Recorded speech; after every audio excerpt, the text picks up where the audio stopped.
Gülümseten Marifetler YouTube kanalıma hoş geldiniz.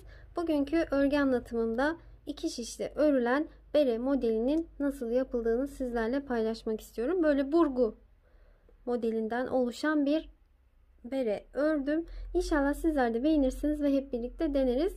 Bu bereyi 4 yaşındaki kızım için ördüm. Şimdi sizlerle birlikte ilmek sayısını arttırarak 5,5 yaşındaki kızım için öreceğiz. Bu beremizi 82 ilmekle başladım. Şimdiki öreceğim bereyi ise 92 ilmekle başlayacağım. Böyle hazır bir pompon kullandım ben. Dilerseniz böyle kendi ipinden pompon yaparak da kullanabilirsiniz. Bu hazır pomponları tuhafiyelerden ya da internette satılan sayfalardan sipariş vererek temin edebilirsiniz. Bir adet de iğnem var beremin dikmek için. Şiş olarak ise 3 mm şiş kullandım ve 4 mm şiş kullandım. 3 mm ile lastik örgü kısmını ve 4 mm ise berenin şu modelli kısmını ördüm. Lastik örgü kısmından sonra büyük numaraya 4 mm şişe geçtim. İpim ise böyle orta kalınlıkta bir yün kullandım. Bebe yününden kalın bir ip. Şöyle size özelliklerini göstereyim. 5 ve 6 numara şişle örülebilir diye burada gösteriyor. Fakat benim elim biraz gevşek, biraz yumuşak örürüm ben örgüleri. Bu yüzden kendime göre 3 mm şişle lastiği, üst kısmını ise 4 mm ile ördüm. 100 gram 240 metre uzunluğunda %100 akrilik tek kat bir ipten ördüm ben.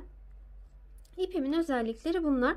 Siz de ipinizin özelliğine göre şişinizi tercih edebilirsiniz. Modelimizi onun katları üzerine kurabilirsiniz. Onun katları şeklinde ilmek atın. Sonradan 2 ilmek daha ekleyerek modelimizi tam denk olarak kurmuş olursunuz. Buna 80 ilmek attım. 2 ilmek daha ekledim. 82 ilmekle modelimi kurdum. Şimdiki öreceğim bereme ise bu şekilde bakın 90 ilmek attım. Sonradan 2 ilmek daha atarak 92 ilmekle örgüme başlıyorum. Öncelikle 3 mm şişimle öreceğim. Ve lastik örgü kısmından başlıyorum. Şu an örgümün arka yüzündeyim. İlk ilmeği örmeden aldım. Bir diğerini ters ördüm. Bir diğer ilmeğimi düz örüyorum. Bir diğerini ters örüyorum. Bir diğerini, bu ilk sırada ilmeklerimiz biraz sık olduğu için örmesi zor olabilir. Düz ördüm. Bir ters bir düz şeklinde sırayı tamamlayalım. Bakın en sondan ikinci ilmek bakın düz ördüm. Sonra en son ilmeği de düz ördüm. Her zaman son ilmekleri düz örüyoruz. İlk ilmekleri örmeden alıyoruz. Şu an örgümün ön yüzündeyim. Şöyle sizlere göstereyim. Burası örgünün ön yüzü. İlk ilmeği örmeden aldım. Görünen ilmeğim ters ördüm. Bir sonraki ilmeğim düz ördüm. Sıradaki ters ördüm. Düzü düz, ters görüneni ters örüyorum. Bakın bu şekilde lastik örgümüz ortaya çıkmış oldu. Örgünün ön yüzünde ve arka yüzünde ilmekleri göründüğü gibi örelim. Bir ters bir düz şeklinde lastik örgümüz istediğimiz boyuta gelene kadar örmeye devam edelim. Yaklaşık 3 santim uzunluğunda ördüm ben. Örelim. Sonrasında yine birlikte bakalım. Evet, lastik örgümü tamamladım ben. Şöyle metremle de sizlere ölçü vereceğim. Bakın böyle 3 santim 3,5 santim uzunluğunda örebilirsiniz. Şimdi örgünün yine ön yüzündeyim. Şöyle sayalım bakın şu düz örgüleri. 1 2 3 4 5 6 7 8 9 tane. Böyle siz de saydığınızda tam benim gibi yapmış olacaksınız. Şimdi diğer bir numara kalın 4 mm şişimi alıyorum. Ben böyle kısa bir şiş kullandım. İlmek sayımız fazla. Sizin elinizde uzun şiş varsa uzunluğunu kullanın. Ben kısa kullanıyorum. Video çekimleri esnasında masama çok çarpıyor uzunlar. O yüzden kısa aldım. Uzun şişle örmesi daha kolay olacaktır. Çünkü ilmek sayımız fazla. Şimdi modeli kurmaya başlıyoruz. İlk ilmeği örmeden aldım. Bir diğerini düz ördüm. 2 tane ters örüyorum. Sonra 4 tane düz örüyorum. 1 2, 3, 4. 4 tane ilmeğimi düz ördüm. Bu 4 düz ilmeğim bakın şuradaki burgu modelimizin ilmekleri olacaklar. Sonrasında 2 ters, 2 tersten sonra 2 düz, 2 düz ilmekten sonra 2 ters, 2 ters ilmeğimden sonra 4 tane düz, 1, 2, 3, 4, 4 tane düz ilmeğimi ördüm. 2 ters, 2 ters ilmeğimden sonra 2 tane düz, sonra 2 tane ters, 4 tane düz öreceğim. Bu şekilde tekrar ederek ilerleyelim. Şöyle sizlere de göstereyim. Bakın 2 düz, 2 ters, 4 tane düz, 2 ters, 2 düz, böyle tekrar ederek sıra sonuna kadar gidelim. En sonunda bakın 2 ters ördüm, 2 ilmeğim kaldı. Onların ikisini de düz örüyorum ve sırayı tamamladım. Şimdi örgünün arka yüzüne geçelim. Diğer şişimi de aldım, yine bu şişlerimle devam ediyorum artık. İlk ilmeği her zaman örmeden alıyorum. Yanındaki ters, onu ters ördüm. Bir sonraki 2 ilmeğim düz, onları düz örüyorum. 2 tane ilmeği düz ördüm. Bakın sırasıyla 4 tane ilmeğim düz ters görünüyor. Onları ters öreceğim. 1, 2, 3, 4. 4 taneyi ters ördüm. 2 ilmeğim düz görünüyor. Onları düz örelim. 1, 2. Sonrasında 2 tane ilmeğim ters görünüyor. Bunları ters örelim. 2 tane ilmeğim düz görünüyor. Onları düz örelim. 4 tane ilmeğim ters görünüyor. Onları ters öreceğiz. İlmekleri göründüğü şekilde örmeye devam edelim. Sıra sonuna kadar gidelim. Evet, örgümün ön yüzüne geldim şimdi. Son ilmeği düz olarak ördüm. Şimdi ilk ilmeğimi örmeden aldım. Sıradaki ilmeğim düz. Onu düz örüyorum. Sonra 2 ilmeğim ters. Ters örüyorum. 4 tane ilmeğim düz. Onları düz örüyorum.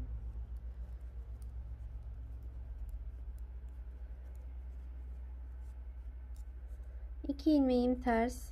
İkisini ters örüyorum. Böyle yine ilmekleri göründüğü gibi örmeye devam edelim. Evet, şimdi örgümün arka yüzüne geçiyorum. Artık düz ördüğümüz ilmekler düz, tersler ters olarak ortaya çıkmış oldu. Şimdi örgünün arka yüzünde de yine böyle ilmekleri göründüğü gibi öreceğiz. Bakın bu şekilde ilmeklerimiz nasıl görünüyorsa o şekilde örerek örgünün ön yüzüne geçelim. Evet, şimdi örgümün ön yüzüne geçtim. Şimdi burada artık şu 4 düzlerimiz var ya, onlara burgu işlemini uygulayacağız. Şöyle sizlere göstereyim. Bakın şuradaki şu burgularımızı yapacağız. Şimdi ben nasıl yaptığımı sizlere göstereyim. Örgümün ön yüzündeyim. İlk ilmeğimi örmeden aldım. Bir diğer ilmeğim düz. Onu düz ördüm. 2 tane tersim var. Onları ters ördüm. Şimdi burada 4 tane düz ilmeğim var. İlmeğimi arkaya attım. Bu 2 tane düz ilmeği örmeden bu şişime geçirdim. Sonrasında bu 2 tane düz ilmeğimi örüyorum. Dilerseniz bu 2 ilmeği böyle serbestte bırakıp burada bırakabilirsiniz. Ben sökülür diye böyle korktuğum için bu şekilde yapıyorum. Sökülmesini istemiyorum. Ya siz nasıl kolayınıza geliyorsa o şekilde yapabilirsiniz. Bu 2 ilmeği böyle ilmek ayracına da alabilirsiniz. Şimdi burada bu 4 tane düz ilmeğin ilk 2 ilmeğini bu şişime aldım. Diğer 2 ilmeği örüyorum bakın. İkisini ördüm düz olarak. Sonrasında bunları böyle şişime aldım. Geri ördükten sonra ve şu 2 ilmeği burada bırakıyorum. Diğer 2 düz ilmeği bıraktım. bunları bu şişime aldım, ördüklerimi. Aldıktan sonra bakın diğer 2 ilmeği de diğer şişime aldım. Sonrasında bu 2 ilmeği de örüyorum düz olarak. Ve diğer 2 ters ilmeğimi örüyorum. Bu şekilde burada bir burma işlemi yapmış oldum. İlmeklerin yerini değiştirdim.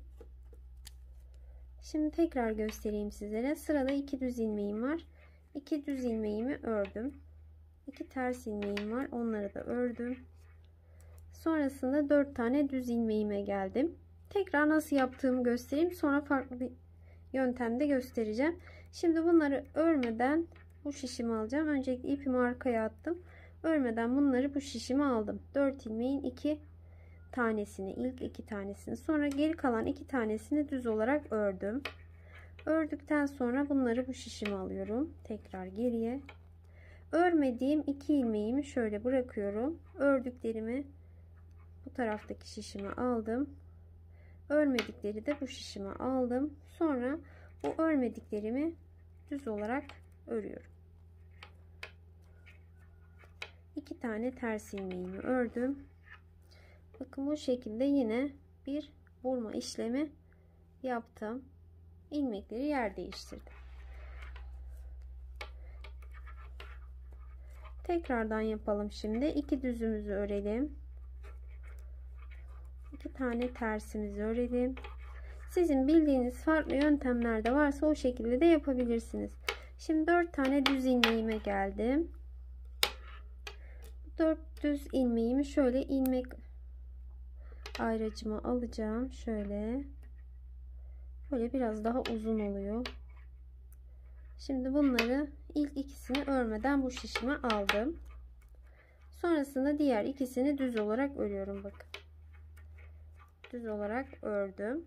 Ördükten sonra buradaki 2 ilmeğimi böyle şişime alacağım geri ve ilmek ayracımdan çıkardım. Sonrasında bunları da örüyorum. Bunları da düz olarak ördüm. Sonra 2 tersimi ördüm. Bakın yine aynı işlemi yapmış oldum. Ama bana diğer türlü daha kolay geliyor. Ben öyle yapıyorum. Bu şekilde yaptım. Şimdi 2 düzümü örüyorum. 2 ters ilmeğimi ördüm. Böyle şimdi bu 2 ilmeği böyle bırakabilirsiniz. Bu şekilde. Ama bunların böyle sökülme ihtimali olduğu için ben bu şişime alıyorum. Sonra böyle yer değiştirerek yapıyorum. Bir defa daha tekrar edelim nasıl yaptığımı. O ikisini böyle şişime aldım. Sonra diğer ikisini örüyorum düz olarak. Bunları ördükten sonra geri bu şişime aldım. Bu ilmeklerimi şöyle bırakıyorum. Sonra bu ördüğüm ilmeklerin yanına aldım. Örmediklerimin yanına aldım. Sonra bunları da düz olarak örüyorum. Sonra 2 tersimi örüyorum. Yine ilmeklerimi yer değiştirmiş oldum. Şöyle göstereyim. Tabi sizler farklı yöntemlerde de yapıyorsanız o şekilde yapabilirsiniz bu burguları. Ben böyle yapıyorum. Şimdi burada gösterirken biraz zor oluyor. Ama normalde örmesi çok kolay. Yani yapması çok kolay. Anlatırken biraz böyle zor oluyor. Kusura bakmayın. Ama örerken çok daha rahat örüyorsunuz. Şimdi böyle sıra sonuna kadar gidelim. Örgümün arka yüzüne geçtiğimde ise burada yine ilmekleri göründüğü gibi örelim. Hep aynı şekilde tersler ters, düzleri düz olarak örelim. Burgu yaptığım ilmeklerin 4 tanesi de ters, 2 tane düz. Böyle ilmekleri göründüğü gibi örelim. Burası örgümün arka yüzü. Örgümün ön yüzüne geldim. Ön yüzünde de ilmekleri yine aynı şekilde göründüğü gibi örmeye devam edelim. Tersler ters, Düzler düz olarak örülecek. Ondan sonra örgünün arka yüzünde ve ön yüzünde ilmekleri böyle göründüğü gibi örmeye devam edeceğiz. Burgudan sonra toplam 7 sıra örelim. 8. sırada tekrar bir burgu işlemi yapacağız. Şöyle göstereyim. Nasıl sayacağız? Tam şu sırada vurma işlemini yapmıştık. Sonrasında haroşaları sayıyoruz. 1, 2, 3, 4, 5, 6, 7. 8. sırada tekrar bir vurma işlemi yapacağız. Bu burgu işlemi ben 8 sırada bir yaptım sonrasında. Sizler 6 sırada bir de yapabilirsiniz. Daha sık istiyorsanız şu burgularımızı böyle 8. sırada tekrar vurma işlemi yapacağız. 8. sırada tekrar bir vurma işlemi yapacağız. Böyle kaç defa yapmışım? 1, 2, 3, 4, 5. Bu beremizde 5 defa vurma işlemi yapmışım. Bu beremizi biraz daha büyük yapacağım için bu beremizde bir fazla yapalım. Böyle sıraları tamamlayalım. İlmekleri örgünün ön yüzünde ve arka yüzünde göründüğü gibi örelim. Sıramız geldiğinde vurma işlemini yapalım. Böyle ilerleyelim. Sıraları tamamlayalım. Sonra ilmeklerimizin kesme işlemini birlikte yapalım. Evet, sıralarımı tamamladım ben. Bakın burgu olarak 1, 2, 3, 4, 5, 6 adet yaptım. Bu beremde ise 1, 2, 3, 4, 5 adet burgu yapmıştım. Sonra eksiltmelere başlamıştım. Şimdi 6 tane burgudan sonra eksiltmeye başlayacağız. İlk ilmeğimi örmeden aldım. Örgümün ön yüzündeyim. Sıradaki ilmeğimi düz olarak ördüm. 2 tane ters ilmeğim var. Onların ikisini birlikte ters ördüm. Sonrasında 4 tane düz ilmeğimi örüyorum. 4 tane düz ilmeğimi ördüm. Sonra 2 tane ters ilmeğim var. Bunların ikisini birlikte ters olarak ördüm ve bir ilmeğe düşürdüm. 2 tane düz ilmeğimi örüyorum. 2 tane ters ilmeğim var. Bunların ikisini birlikte ters olarak ördüm. Tek ilmeğe düşürdüm. 4 tane ilmeğimi düz örüyorum. 4 tane ilmeğimi düz ördüm. 2 tane ters ilmeğim var. Onların ikisini birlikte ters ördüm. Böyle burgumuzun başında ve sonunda ikişer tane ters ilmekler var. Onları hep ikisini birlikte ters örerek teke düşürelim. Sıra sonuna kadar böyle gidelim. Evet, şimdi sırayı tamamladım. Şöyle örgünün arka yüzüne geçeceğim. Arka yüzünü de şöyle sizlere göstermek istiyorum. Bu arada şu an gece çekimi yapıyorum. Işık altında çekim yaptığım için lila rengim biraz böyle kamerada farklı çıkıyor olabilir. Normalde örgümün rengi, ipim lila renginde. Şimdi ilk ilmeği örmeden aldım. İkinci ters ördüm. Sonrasında bir tane düz ilmeğim var. Ve 4 tane ters ilmeğim var. Yine ilmekleri göründüğü gibi örüyoruz. Bir tane düz ilmeğim var. 2 tane ters ilmeğim var. Bir tane düz ilmeğim var. Ve 4 tane ters ilmeğim var. İlmekleri göründüğü gibi örmeye devam edelim. Örgümün tekrar ön yüzüne geldim. İlmekleri göründüğü gibi örmeye devam edeceğim. Bu sıramda eksiltme yapmayacağım. Böyle düzleri düz, tersleri ters örerek örgümüze devam edelim. Bu sıramızda eksiltme yok. Örgümüzün ön yüzünü tamamlayalım. Arka yüzüne geçelim. Yine arka yüzünde de ilmekleri göründüğü gibi örelim. Ve tekrardan ön yüzüne geçtiğimizde eksiltme yapmaya devam edelim. Evet, şimdi tamamladım sıraları. Tekrardan bu sıramızda eksiltme yapacağız. İlk ilmeğimi örmeden aldım. Düz ilmeğimi düz ördüm. Tersimi ters ördüm. Şimdi 2 tane düz ilmeğim var. İkisini birlikte düz ördüm. Burada da 2 tane düz ilmeğim var. Yine bunları şöyle ikisini birlikte düz örüyorum. Bir tane ters ilmeğim var. Onu ters ördüm. Burada 2 tane düz ilmeğim var. Onların ikisini de düz örüyorum. Bir tane ters ilmeğim var. Onu ters ördüm. Bakın burada burgu modelimdeki düz ilmekleri 2 örüyorum. Yine burada 2 ilmeğin ikisini birlikte düz ördüm. Buradaki 2 ilmeğin de yine ikisini birlikte düz ördüm. Ters ilmeği ters ördüm. 2 tane düz ilmeğimin ikisini de düz ördüm. Ters ilmeğimi ters ördüm. Yine burgu modelimdeki düz ilmeklere geldim. Bunların ikisini düz öreceğim. Sonra bunların ikisini düz öreceğim. Sadece burgu modelindeki düz ilmekleri 2 örüyorum. Bir kez daha tekrar edelim. Bakın bu 2 ilmeğin ikisini birlikte düz örüp teke düşürdüm. Yanındaki 2 ilmeğin ikisini de birlikte düz örüp teke düşürdüm. Ters ilmeği ters ördüm. Bu şekilde bu sırayı da böyle tamamlayalım. Sıraları tamamladım. Örgümün arka yüzündeyim. İlk ilmeği örmeden aldım. Yanındaki ters ördüm. Düz ilmeği düz ördüm. İlmekleri göründüğü gibi örüyorum. 2 tane tersim var. Bir tane düz ilmeğim var. 2 tane ters ilmeğim var. Bir tane düz ilmeğim var. 2 tane ters ilmeğim var. Örgünün arka yüzünde ilmekleri göründüğü gibi örmeye devam edelim. Örgümün ön yüzüne geçtim. Yine örgümün ön yüzünde hiç eksiltme yapmayacağım. Yine ilmekleri göründüğü gibi örmeye devam edelim ve örgünün arka yüzüne geçelim. Arka yüzünde de yine eksiltme yok. İlmekleri göründüğü gibi örelim ve örgümüzün tekrar ön yüzüne geçelim.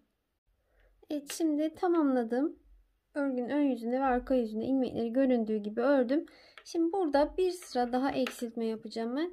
Böyle ilerlerken ayrıca 2'ye katlayıp böyle örerken şuralara kadar geldiğinizde 2'ye katlayıp boyutunu kontrol ederek bu eksiltmeleri ya da sıra sayılarını yapın. Mesela benim ördüğüm sizin hani ölçülerinize göre büyük olabilir, küçük olabilir. Ölçerek ilerleyin daha iyi bir sonuç alabilmek için. Şimdi tekrardan eksiltme yapacağım. İlk ilmeği örmeden aldım. İlmekleri göründüğü gibi örüyorum. Bir tane düz vardı, düz ördüm. Tersi ters ördüm. Burada burgu modelimizin 2 tane düz ilmeği var. Onların ikisini birlikte örerek tek ilmeğe düşürdüm. Tersi ters ördüm. Modeller arasındaki 2 düz ilmeği ikisini düz ördüm. Ters ilmeğimi ters ördüm.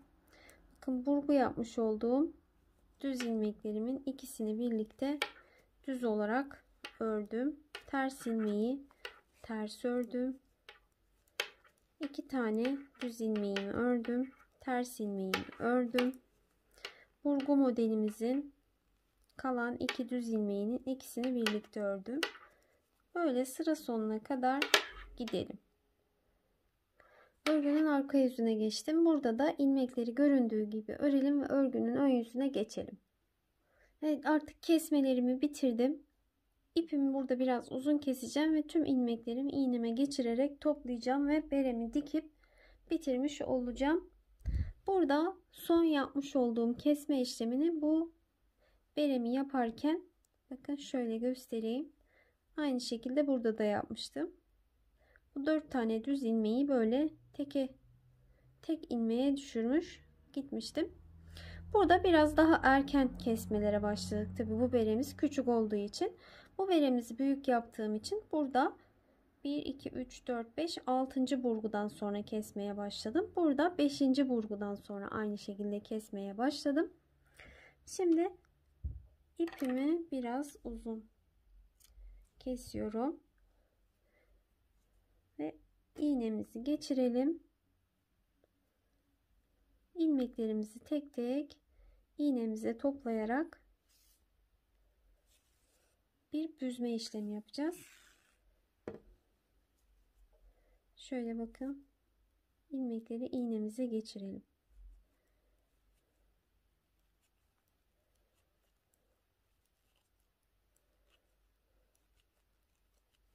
Böyle tüm ilmekleri geçirelim.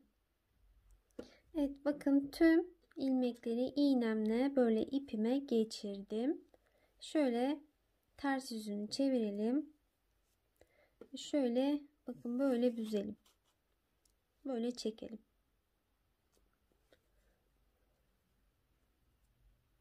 Bu şekilde bakın büzmüş olduk tam tepeyi.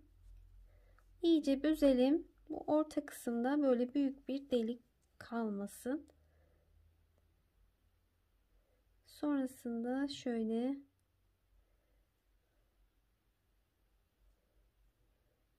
buradan dikeceğiz.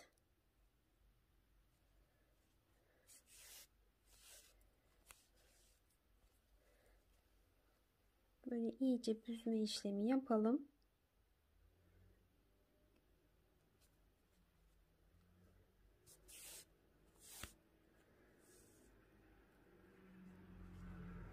Bakın böyle büzmüş olduk. Şimdi tersinden dikerek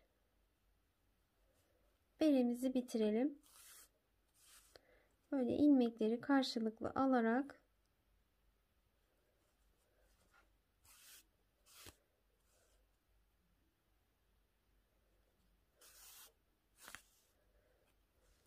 böyle uç kısma kadar dikelim.